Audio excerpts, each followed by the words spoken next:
What if I told you a war between two powerful nations could have ended in a city no one expected, Islamabad?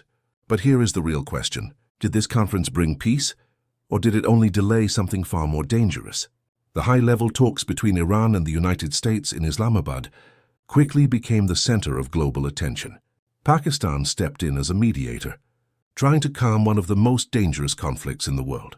But despite long discussions, the outcome was not what many had hoped for.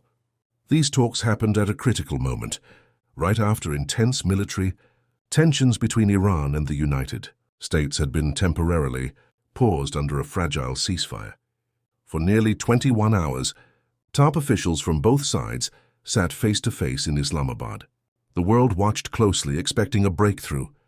But in the end, no final agreement was reached. So what went wrong? The United States demanded limits on Iran's nuclear program. Iran, on the other hand, insisted on the removal of economic sanctions. And then there was the strategic issue of control and security in key regions like the Strait of Hormuz.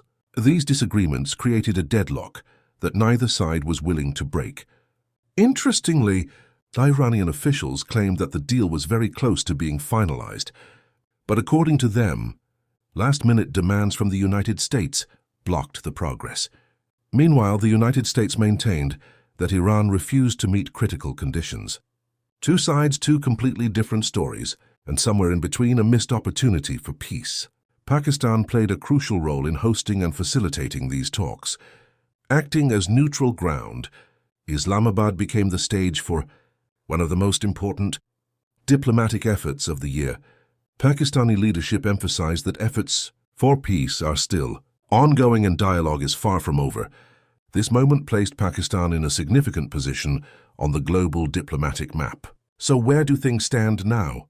The ceasefire still exists, but it remains extremely fragile, and tensions could rise again at any moment.